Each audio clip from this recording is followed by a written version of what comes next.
নমস্কার, আপনারা দেখছেন tribe TV Bangla. Metro junction নিয়ে আপনাদের সঙ্গে আমি শান্তনু। মেট্রো জাংশন এমন একটা বুলেটিন যা আপনাদেরকে লালবাজার থেকে নবান্ন, রাজভবন থেকে বিধানসভা, ময়দান থেকে মানে খেলাধুলো থেকে বিনোদন, অলিতে গলিতে সব রকম খবর চিরুনি তল্লাশি করে আমরা আপনাদের সামনে এই বুলেটিনে নিয়ে আসি, যা আপনারা ট্রাইব টিভি বাংলায় মেট্রো জাংশনে দেখেন। মেট্রো জাংশনে আজকে শুরুতেই যে খবরের দিকে আমরা নজর রাখবো, প্রথমেই সুপ্রিম রায়ে চাকরি হারানো শিক্ষকদের টানা বিক্ষোভে উত্তপ্ত বিকাশ ভবন এলাকা। আন্দোলনকারীদের পুলিশের লাঠিচার্জ নিয়ে ক্রমশ বাড়ছে বিতর্ক। এই পরিস্থিতিতেই মুখ খুললেন মুখ্যমন্ত্রী মমতা বন্দ্যোপাধ্যায়। চাকরিহারাদের শান্তি বজায় রাখার বার্তা দিলেন তৃণমূলের সর্বভারতীয় সাধারণ সম্পাদক অভিষেক বন্দ্যোপাধ্যায়। নিয়োগ দুর্নীতি কাণ্ডে চাকরি হারানো শিক্ষকদের বিক্ষোভ ক্রমেই উত্তপ্ত হয়ে উঠছে। টানা 13 দিন ধরে কলকাতার বিকাশ ভবনের সামনে অবস্থান বিক্ষোভ চালিয়ে যাচ্ছেন যোগ্য চাকরিহারারা। তাদের বিরুদ্ধে হিংসাত্মক আচরণের অভিযোগ উঠেছে, যদিও আন্দোলনকারীরা এই অভিযোগ অস্বীকার করেছেন। গত বৃহস্পতিবার চাকরিহারাদের বিক্ষোভে বিকাশ ভবনে আটকে পড়েন কয়েকশো সরকারি কর্মচারী। তাদের মধ্যে কেউ অন্তঃসত্ত্বা, আবার কারোর বাড়িতে অসুস্থ বৃদ্ধা মা। তাই অফিস ছুটির পর বাড়ি ফেরার জন্য উদ্গ্রীব হয়ে ওঠেন সরকারি কর্মীরা। পুলিশ তাদের উদ্ধার করতে গেলে বিকাশ ভবন চত্বরে অগ্নিগর্ভ পরিস্থিতি তৈরি হয়। চাকরিহারা শিক্ষকদের ওপর লাঠিচার্জের অভিযোগ ওঠে পুলিশের বিরুদ্ধে। এই ইস্যুতে এবার মুখ খুললেন মুখ্যমন্ত্রী মমতা বন্দ্যোপাধ্যায়।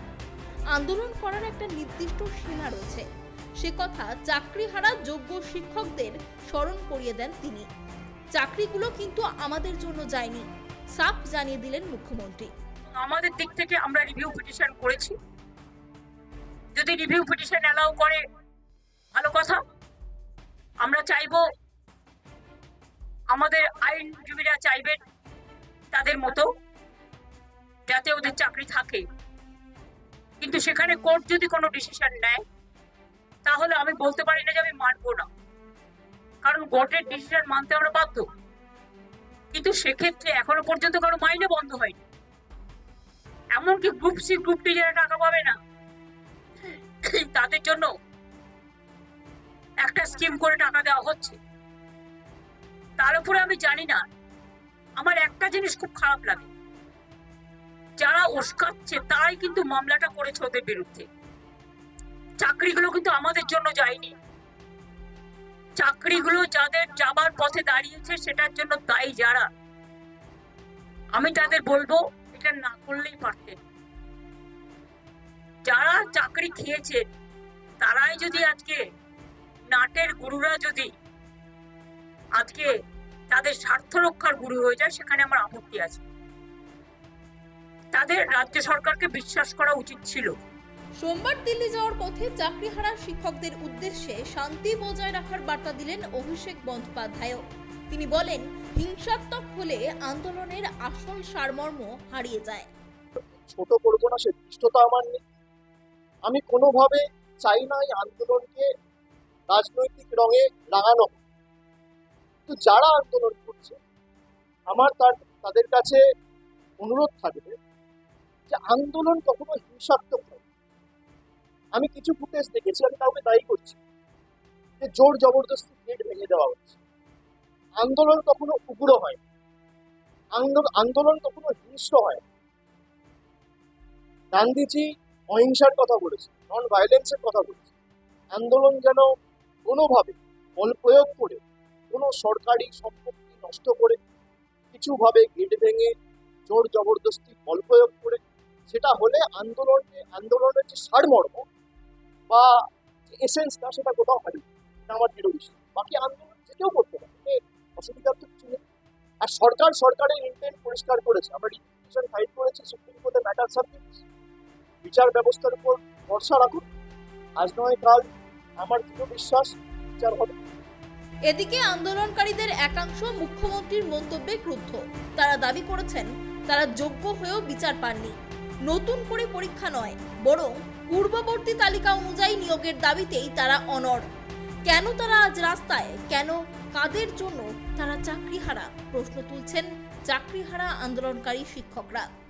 একটা কথা বলেছেন, তবে এটুকু বলবো যে পুরো বিষয়টাকেই তো ওনার নজরে আনা উচিত।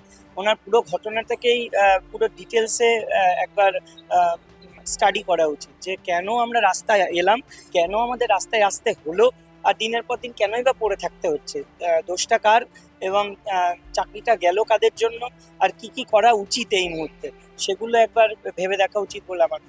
আর সাথে যেটা বললেন, আমরা শুধু একটা মাত্র বাধা অতিক্রম করেছিলাম, যেটা গেট। সেইটা বাধা অতিক্রম করে আমরা ভেতরে ঢুকে কিন্তু শান্তিপূর্ণ অবস্থানই করছিলাম। যখন দিন যত গড়িয়েছে আমরা কিন্তু ওখানে স্লোগানিং দিচ্ছিলাম, আমরা বলছিলাম, একটাই দাবি করেছিলাম, মুখ্যমন্ত্রী এখানে আসুন, আর কোনো কিছু করা হয়। তারপরে যে ঘটনাগুলো ঘটেছে সেগুলো তো ক্যামেরার সামনেই সকলে দেখতে পেয়েছে, তাহলে সেগুলো নিয়ে আর বলার কিছু নেই। উল্টে যাদের উপরে নির্মমভাবে লাঠিচার্জ করা হলো তাদের বিরুদ্ধেই এখন কেস দেওয়া হচ্ছে। 19,000 জন নিরপরাধ আর 6,000 জন অপরাধী, এটা কেমন বিচার যে বিনা অপরাধে এতগুলো মানুষের চাকরি চলে যায়? আমরা এই রায় মানি না। আমরা কোর্টের লড়াই যেমন লড়ছি লড়বো, কিন্তু আপনি নেতাজি ইন্ডোর স্টেডিয়াম থেকে যে কথা দিয়েছিলেন যে আমাদের সাথে আলাপ আলোচনার মাধ্যমে আইনি কী কী প্রক্রিয়া নেওয়া হচ্ছে সেটা করবেন, সেটা না করেই আপনি দেখলাম আপনার সরকার এবং স্কুল সার্ভিস কমিশন সুপ্রিম কোর্টে রিভিউ পিটিশন করলো। এ নিয়ে আমরা ক্ষিপ্ত। আমাদের সাথে কোনো রকম এখনো পর্যন্ত আর যোগাযোগ করা হচ্ছে না। রাজ্যের শিক্ষামন্ত্রী পর্যন্ত এত বড় কাণ্ড ঘটে যাওয়ার পর তার দপ্তরের সামনে সে রাজ্যের শিক্ষক শিক্ষিকাদের কুকুর ছাগলের মতন রাস্তায় ফেলে যে মারলো, তার প্রতিবাদে বা তার সপক্ষে বা বিপক্ষে আপনার কোনো একটা স্টেটমেন্ট দেখা গেল, এটা খুব দুর্ভাগ্যজনক এই রাজ্যের জন্য। আমাদের আন্দোলনকারীদের মধ্যেও কিন্তু প্রচুর এমন মহিলারাও আছেন যারা কিন্তু প্রেগনেন্ট, এবং শুধুমাত্র প্রেগনেন্ট না, আমরা বিভিন্ন শারীরিক অসুস্থতার মধ্যে থাকা মহিলারা কিন্তু এই আন্দোলনে আছি। আপনি যেহেতু ইন্টারভিউটা আমার থেকে নিচ্ছেন, আমি বলছি আমার নিজের 4টে মেজর অপারেশন আছে। আমার স্পাইনাল কর্ডের সমস্ত ডিস্ক ডিসলোকেটেড, আমার ক্রনিক মাইগ্রেন আছে, আমার ফ্যাটি লিভার গ্রেড 2, আমার স্পন্ডালাইসিস আছে, উইথ অল ডকুমেন্টস আমি প্রুভ করতে পারি সেটা। তো তারপরেও কিন্তু আমি দিনের পর দিন, রাতের পর রাত আমার ছোট বাচ্চাকে ছেড়ে আমি কিন্তু আন্দোলনের এখানে পড়ে আছি। তাই ওনাদের 1-2 ঘন্টার যে অস্বস্তি, সেই অস্বস্তির সাথে নিশ্চয়ই আমাদের 1 বছরের এই যে শারীরিক মানসিক যন্ত্রণার কোনো কম্পেয়ার হয় না। চাকরি হারিয়ে রাস্তায় নেমেছেন কয়েক হাজার শিক্ষক শিক্ষিকা। আদালতের রায়ে বাতিল হওয়া প্যানেল পুনর্বহালের সম্ভাবনা ক্ষীণ, তবু আন্দোলন চলছে। প্রশাসনের তরফে শান্তিপূর্ণ মীমাংসার বার্তা এলেও চাকরি হারারা আপাতত তাদের অবস্থানে অনড়। এখন পরিস্থিতি কোন দিকে মোড় নেয় সেদিকেই নজর গোটা রাজ্যের। Bureau report, Tribe TV Bangla. এবার মেট্রো জাংশনের পরবর্তী যে খবরের দিকে আমরা নজর রাখব। উত্তরবঙ্গে সফরে মুখ্যমন্ত্রী মমতা বন্দ্যোপাধ্যায়। ঠিক তার আগেই সাংবাদিকদের মুখোমুখি হন তিনি। অপারেশন সিঁদুর নিয়ে কেন্দ্রের সর্বদল প্রতিনিধি দলে তৃণমূলের নাম প্রত্যাহার নিয়ে যে বিতর্ক তৈরি হয়েছে তার জবাব দেন তিনি। ঠিক কি বলেছেন মুখ্যমন্ত্রী, দেখুন। পাকিস্তানের মুখোশ খুলতে কেন্দ্রের সর্বদলীয় প্রতিনিধি দলে তৃণমূলের ইউসুফ পাঠানের না থাকা বিতর্ক অযথা বলে মন্তব্য করলেন দলনেত্রী তথা মুখ্যমন্ত্রী মমতা বন্দ্যোপাধ্যায়। সোমবার উত্তরবঙ্গ যাওয়ার পথে দমদম বিমানবন্দরে সাংবাদিকদের মুখোমুখি হয়ে বিষয়টি নিয়ে তিনি একেবারে স্পষ্ট করে দিলেন। জানালেন, দলের প্রতিনিধি না পাঠানো মানে কেন্দ্রের সিদ্ধান্ত বয়কট করা নয়। জাতীয় নিরাপত্তা সংক্রান্ত বিষয়ে কেন্দ্রের পাশেই রয়েছে তৃণমূল। আমরা যে প্রতিনিধি পাঠাচ্ছি না বা পাঠাতে চাইছি না তেমনটা নয়, কেন্দ্র তো দলকে কিছু না জানিয়েই ঠিক করেছে। They cannot decide the member's name from their own. It is not their choice. It is the choice of the party. If they request me to send someone, we will decide the name and we will tell them it is not that we are boycotting or we are not going. That is wrong. এটা ভুল। পার্টিকে তো জানাতে হবে, mother পার্টিকে। Parliamentary party পার্লামেন্টে যে বিলগুলো আসে আলোচনা করে, পার্লামেন্টের ব্যাপারে ডিসিশন নেয়, সেটাও পার্টির সাথে কনসাল্ট করেই নেয়। আর পার্লামেন্টারি পার্টিরও 2টো হাউসের, লোকসভা রাজ্যসভার চেয়ারম্যান আমি, অথচ আমাদের কখনো জানানো হয় না। আমাদের জানালে আমরা নিশ্চয়ই নাম দেবো, কেন দেবো না? সুতরাং এটা নিয়ে বিতর্কের কোনো ব্যাপার নেই। I said that they cannot decide the name. If they request us, the mother party, the party will decide the name. This is the customary, this is the system. We are totally with the central government regarding external affairs policy, and we are fully supporting them. We don't have any hesitation to say that. Pahalgam জঙ্গি হামলার পর পাকিস্তানের বিরুদ্ধে আন্তর্জাতিক দরবারে সন্ত্রাসের প্রমাণ দেওয়ার সিদ্ধান্ত নিয়েছে কেন্দ্র সরকার। সেই লক্ষ্যে তৈরি হয়েছে সর্বদলীয় এক প্রতিনিধি দল। বিভিন্ন রাজনৈতিক দলের সাংসদ মুখপাত্রদের নিয়ে তৈরি এই দল বিভিন্ন দেশ ঘুরে বিশ্বমঞ্চে পাকিস্তানের মুখোশ খোলার দায়িত্বপ্রাপ্ত। সেই দলে তৃণমূলের তরফে বহরমপুরের সাংসদ তথা প্রাক্তন ভারতীয় ক্রিকেটার ইউসুফ পাঠানের নাম দিয়েছিল কেন্দ্র। এই মর্মে ইউসুফকে ফোন করেছিলেন কেন্দ্রীয় মন্ত্রী কিরেন রিজিজু। তারপরই অবশ্য তৃণমূলের তরফে তার নাম প্রত্যাহার করা হয়। সোমবার সকালে এর ব্যাখ্যাও দিয়েছিলেন দলের সর্বভারতীয় সাধারণ সম্পাদক অভিষেক বন্দ্যোপাধ্যায়। जिस तरीके से टेररिज्म को बढ़ावा देके इंडिया का पीस को डिसरप्ट करने का प्रयास पाकिस्तान की तरफ से हो रहा है, उसका हम कड़ी निंदा करते हैं। उसको ग्लोबल स्टेज में रखना भी चाहिए, लेकिन मेरा पार्टी से कौन जाएगा ये डिसीजन पार्टी का है। आज मैं दिल्ली जा रहा हूं, एक्सटर्नल अफेयर्स का स्टैंडिंग कमेटी का मीटिंग है। मुझे उस कमेटी में नॉमिनेट किया पार्टी ने। सेंटर और the union government can not decide unilaterally who will represent from which party. The BJP is at the helm. They are responsible for running the country. They are running the union government. They can decide on their part कि BJP से कौन जाएगा। अब मान लीजिए कांग्रेस से कौन जाएगा, तृणमूल से कौन जाएगा, डीएमके से कौन जाएगा, आम आदमी पार्टी से कौन जाएगा, समाजवादी पार्टी से कौन जाएगा, ये बीजेपी तय नहीं कर सकती। This has to be decided by the respective party leadership. आप एक मेंबर को मांग रहे हैं डेलीगेशन के लिए, हम 5 दे देंगे, but the centre also needs to show its good intent and call for a wider deliberation with all parties in the opposition कि हम एक डेलीगेशन भेजना चाहते हैं।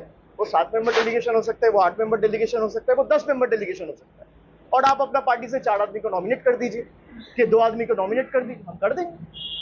लेकिन तृणमूल से कौन जाएगा ये बीजेपी का लोग कैसे तय करेगा? तृणमूल से कौन जाएगा ये यूनियन गवर्नमेंट कैसे तय करेगा? They are elected on Trinamool symbol. हम तो कह रहे हैं कि इसका ग्लोबल स्टेज पे होना ही चाहिए। I have also tweeted about this that the world needs to come together and fight collectively against terrorism and join hands against Pakistan. I have tweeted this, it's in public domain.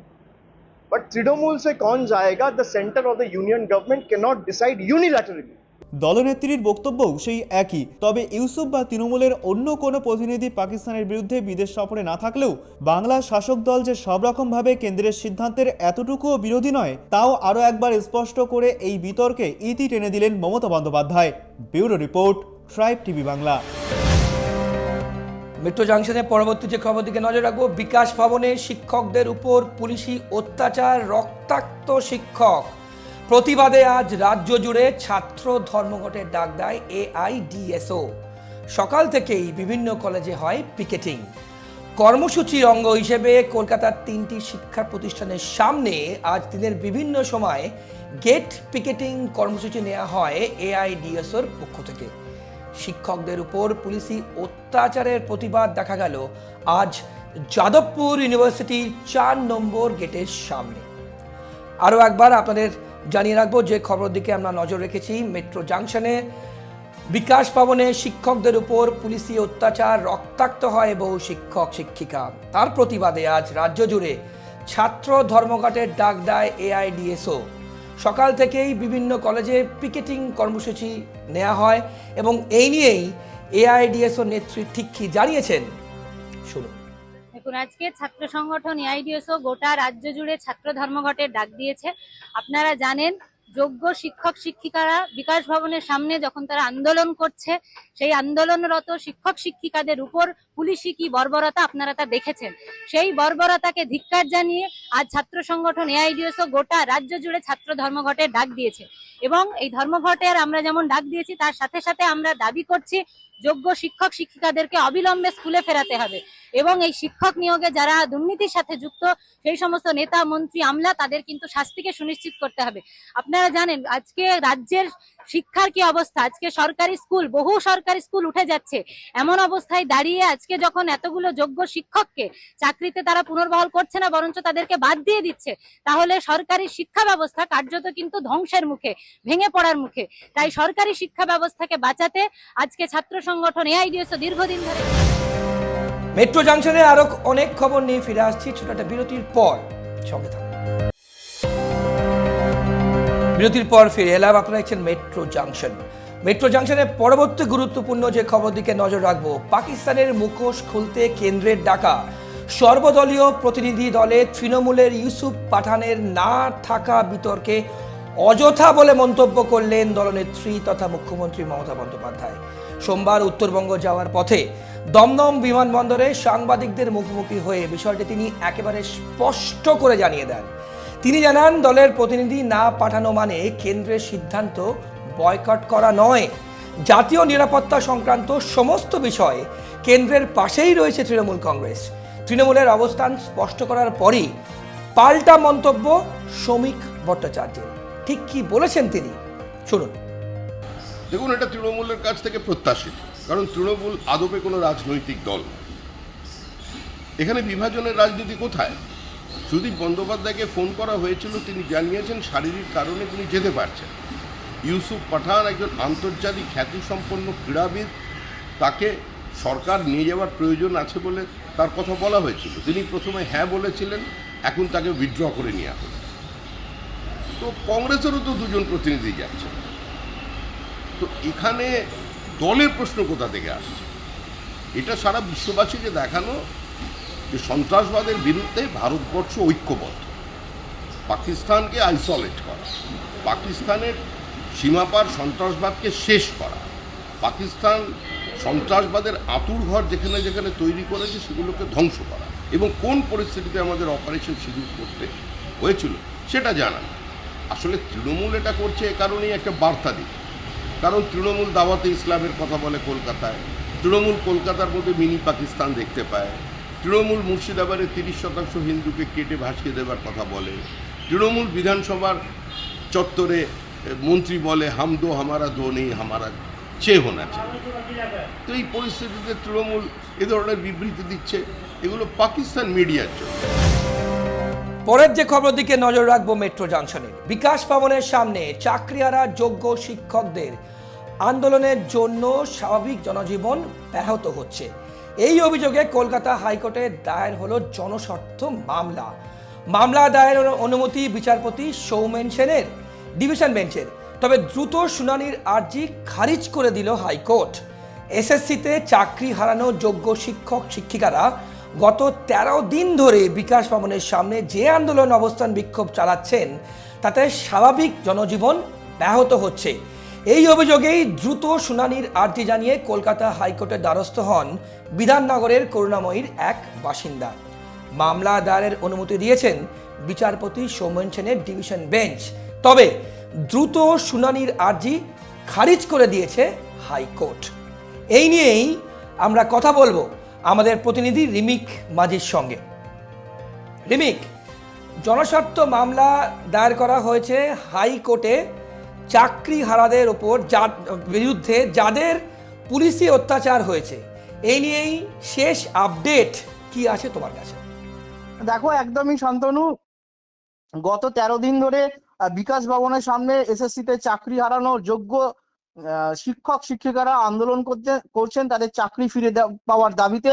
তাদের যে সুস্পষ্ট দাবি যে তাদের সসম্মানে পুনর্বহাল করতে হবে তাদের চাকরিতে, তারা নতুন ভাবে কোনো আর পরীক্ষা দেবে না, তারা যোগ্য হওয়া সত্ত্বেও তাদের কেন চাকরি বাতিল হয়েছে, তাই তাদের সসম্মানে নিজেদের জায়গায় পুনর্বহাল করতে হবে। এই দাবিতে বিকাশ ভবনের সামনে গত 13 দিন ধরে ধর্ণা চলছে আমরা দেখেছি, এবং আমরা দেখেছি যে গত বৃহস্পতিবার দিন এই ধর্ণাকে কেন্দ্র করে রণক্ষেত্র চেহারা নিয়েছিল বিকাশ ভবন। পুলিশের সঙ্গে চাকরিহারা শিক্ষক আন্দোলনকারী শিক্ষকদের রীতিমতো খণ্ডযুদ্ধবাদে পুলিশ লাঠিচার্জ করে, পুলিশেরও বেশ কিছু কর্মী আক্রান্ত হন, চাকরি হারানো যোগ্য শিক্ষকরা অনেকে আক্রান্ত হয়েছেন, হাসপাতালে ভর্তি রয়েছেন। ফলে এই যে একদম বিকাশ ভবনের সামনে রাস্তার উপর এই দীর্ঘ 13 দিন ধরে যে অবস্থান বিক্ষোভ চালাচ্ছেন যোগ্য শিক্ষক শিক্ষিকারা, তাতে সাধারণের জনজীবন ব্যাহত হচ্ছে এই অভিযোগ তুলে এবার কলকাতা হাইকোর্টে মামলা হলো। করুণাময়ী, যেটা জানা যাচ্ছে করুণাময়ীর একজন বাসিন্দা, তিনি এই অভিযোগ তুলে একটি জনস্বার্থ মামলা দায়ের করেছেন কলকাতা হাইকোর্টে এবং বিচারপতি সৌমেন সেনের ডিভিশন বেঞ্চ মামলা দায়েরের অনুমতি দিয়েছেন। মামলাকারী ওই ব্যক্তির যেটা দাবি যে এই দীর্ঘদিন ধরে করুণাময়ীতে একদম রাস্তার সামনে বিকাশ ভবনের সামনে যে অবস্থান বিক্ষোভ যোগ্য শিক্ষক শিক্ষিকারা চালাচ্ছেন, তাতে মাঝে মাঝেই পরিস্থিতি উত্তপ্ত হয়ে উঠছে এবং সাধারণ জনজীবন ব্যাহত হচ্ছে। তাই এই অভিযোগ তুলে তিনি দ্রুত শুনানির আর্জিও জানিয়েছিলেন, কিন্তু কলকাতা হাইকোর্টের বিচারপতি সৌমেন সেনের ডিভিশন বেঞ্চ মামলা দায়েরের অনুমতি দিলেও আর একটা যে আবেদন ছিল মামলাকারী যে দ্রুত শুনানির আর্জি, সেই দ্রুত শুনানির আর্জি খারিজ করে দিয়েছেন বিচারপতি সৌমেন সেন।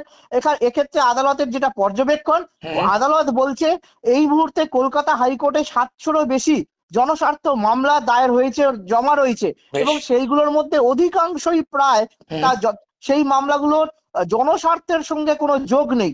সেই কারণে এই যুক্তিতে, এই পর্যবেক্ষণের ভিত্তিতে কিন্তু দ্রুত শুনানির আর্জিটা খারিজ করে দিয়েছেন। তবে মামলা দায়েরের অনুমতি দিয়েছেন, মামলা দায়ের হয়েছে। এটা মনে করা হচ্ছে চলতি সপ্তাহেই এই মামলার শুনানি হতে পারে। শান্তনু। বেশ রিমিক, তাহলে আমি যদি তোমাকে আরো একবার জিজ্ঞেস করি, মামলা গ্রহণ করা হয়েছে কিন্তু কবে শুনানি হবে সেরকম কোনো দিন ধার্য করা হয়নি, তাই তো? না, একদমই তাই শান্তনু। মামলা দায়েরের অনুমতি হাইকোর্ট দিয়েছে, কিন্তু আর একটা যে আবেদন ছিল যে দ্রুত শুনানি করতে হবে, যেহেতু জনজীবন ব্যাহত হচ্ছে, কিন্তু সেই জনজীবন ব্যাহত হওয়ার জন্য যে দ্রুত শুনানির আবেদনটা ছিল, সেই আবেদনটা কলকাতা হাইকোর্ট খারিজ করে দিয়েছে, মামলা গ্রহণ হয়েছে। এবার এই মনে করা হচ্ছে যে এই সপ্তাহেই হয়তো এই মামলার শুনানি হতে পারে। শান্তনু। বেশ, অনেক ধন্যবাদ রিমিক, অনেক ধন্যবাদ। ধন্যবাদ রিমিক। আমরা কথা বললাম আমাদের প্রতিনিধি রিমিক মাঝির সঙ্গে, যে খবরের দিকে আমরা নজর রেখেছি। বিকাশ ভবনের সামনে চাকরিহারা যোগ্য শিক্ষকদের আন্দোলনের জন্য স্বাভাবিক জনজীবন ব্যাহত হচ্ছে, এই অভিযোগেই কলকাতা হাইকোর্টে দায়ের করা হয় জনস্বার্থ মামলা। মামলা দায়েরের অনুমতি বিচারপতি সৌমেন সেনের ডিভিশন বেঞ্চের, কিন্তু দ্রুত শুনানির আর্জি খারিজ করে দেয় কলকাতা হাইকোর্ট, যেমনটা জানালেন আমাদের প্রতিনিধি। চোখ রাখবো পরবর্তী খবরের দিকে। উচ্চ প্রাথমিকে এসএলএসটি শারীর শিক্ষা ও কর্মশিক্ষা চাকরির প্রার্থীদের বিচারপতি বিশ্বজিৎ বসুকে কুৎসিত আক্রমণ ও অপমান এবং আইনজীবী বিকাশ রঞ্জন ভট্টাচার্য, আইনজীবী ফিরদৌস শামীমের দীর্ঘক্ষণ ঘেরাও ও হেনস্থার মামলায় এবার কুণাল ঘোষ সহ 7 অভিযুক্ত চাকরির প্রার্থীর বিরুদ্ধে আদালত অবমাননার রুল জারি করল কলকাতা হাইকোর্ট। আগামী 16ই জুন এই মামলার পরবর্তী শুনানি। ওই দিন আদালতে সশরীরে হাজির হয়ে নিজেদের বক্তব্য জানাতে হবে 8 জনকেই। নির্দেশ বিচারপতি অরিজিৎ বন্দ্যোপাধ্যায়ের, বিচারপতি রাজস্বী ভরদ্বাজ এবং বিচারপতি সব্যসাচী ভট্টাচার্যের বিশেষ বেঞ্চের। যে খবরের দিকে আমরা নজর রেখেছি আরও একবার আপনাদের জানিয়ে রাখবো, উচ্চ প্রাথমিকে এসএলএসটি শারীর শিক্ষা ও কর্মশিক্ষা চাকরির প্রার্থীদের বিচারপতি বিশ্বজিৎ বসুকে কুৎসিত আক্রমণ, অপমান এবং আইনজীবী বিকাশ রঞ্জন ভট্টাচার্য, আইনজীবী ফিরদৌস শামীমের দীর্ঘক্ষণ ঘেরাও ও হেনস্থার মামলায় এবার কুণাল ঘোষ সহ 7 অভিযুক্ত চাকরির প্রার্থীর বিরুদ্ধে আদালত অবমাননার রুল জারি করল কলকাতা হাইকোর্ট। আগামী 16ই জুন এই মামলার পরবর্তী শুনানি। ওই দিনকেই আদালতে সশরীরে হাজির দিতে হবে, নিজেদের বক্তব্য জানাতে হবে 8 জনকে। নির্দেশ বিচারপতি অরিজিৎ বন্দ্যোপাধ্যায়, বিচারপতি রাজস্বী ভরদ্বাজ এবং বিচারপতি সব্যসাচী ভট্টাচার্যের বিশেষ বেঞ্চে। মেট্রো জাংশন আজ এ পর্যন্তই, শুধুমাত্র ট্রাইব টিভি বাংলায়। আর অন্যান্য সব খবরের জন্য আপনার নজর থাকুক ট্রাইব টিভি বাংলার পর্দায়।